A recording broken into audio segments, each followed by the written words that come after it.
It's smart to learn from your mistakes. It's smarter to learn from somebody else's mistakes. I'm gonna share with you 4 lessons from the School of Anger Hard Knocks. And if this is helpful to you, please share it with somebody else so that they can learn from my mistakes too.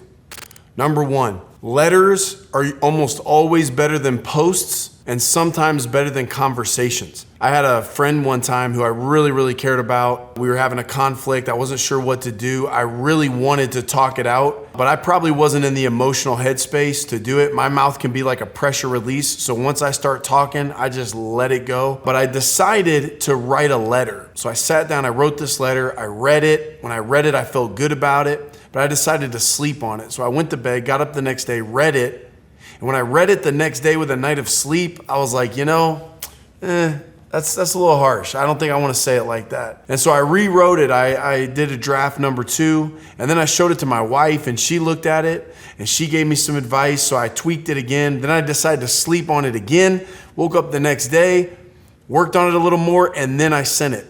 After 3 days, 3 drafts, and 2 nights of sleep, it was ready to go. Now, if I had just went over to the dude's house, had the conversation, frankly, I probably would have said everything that I said in the first letter that the next day I didn't like, but I would have only had my perceptions of the conversation in hindsight, looking back. And if he'd have said, well, man, that was harsh, or you shouldn't have said that, I would have been defensive, feeling justified. But frankly, he would have been right and he would have been hurt. And I'm glad I did what I did. I was able to save the relationship. I didn't lose the brother over it. And so I would encourage you, before you go posting things, to write things down, to write a letter. And sometimes you might write a whole letter, blow off steam, and delete it and never send it. And especially some people you go, that wouldn't be productive to actually talk to. Letters are a really good thing to do.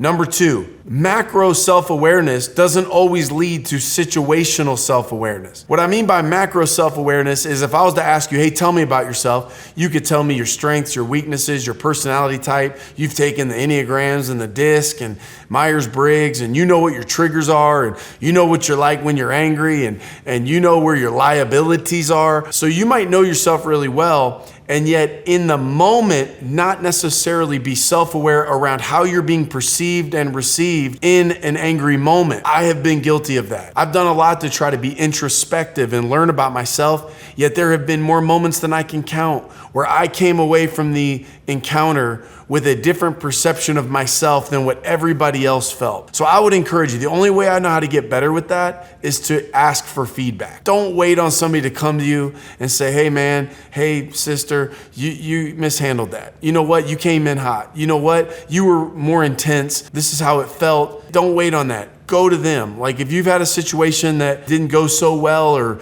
you get to the back end of a conflict, go to that person and say, how did you feel? Is there anything I could do differently? And if you're known as the kind of person that's receptive to feedback, some people will give you some real golden nuggets.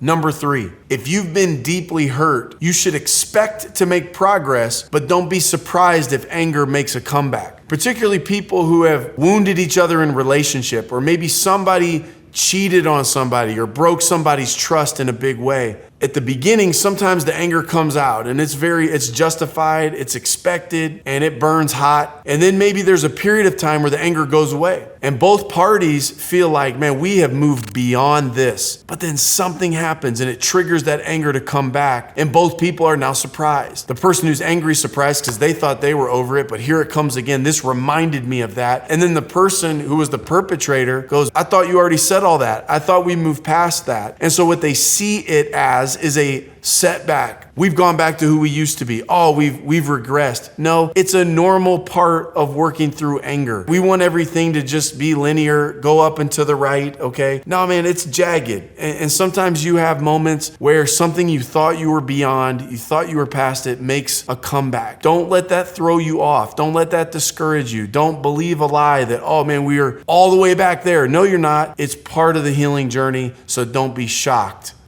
Number 4, projection is a common blind spot for people who are dealing with anger. What I mean by projection is somebody triggered your anger, There's a person or a situation that's caused you or allowed you to become angry. And so I go and project that on somebody else. I'm angry at work, man. I'm in this toxic work environment. My boss is a jerk. They have unfair expectations. I'm overworked, underpaid. I'm ticked. It's common to then project that on my spouse. Or if I'm upset with my spouse and we're doing this, I project it on my kids. And you have to be tremendously self-aware and proactive and have presence of mind to not do that. And I want to encourage you, do everything you can to not fall into that blind spot. Because if you do, you'll hurt people that had nothing to do with what actually made you angry. And it causes a lot of confusion. In fact, for some of you, this might be a little part of your healing. Maybe you had somebody who unjustly came at you in a way you're like, I didn't deserve that. Why in the world would they come at me so aggressively? Or why would they say something so hurtful? Well, often it has nothing to do with you. They're projecting pain and anger from somebody else, somewhere else, and it ended up at you. If you're dealing with anger, I want to encourage you. There's nothing wrong with you. Anger is very, very normal. We all deal with it, but we want to handle it the right way.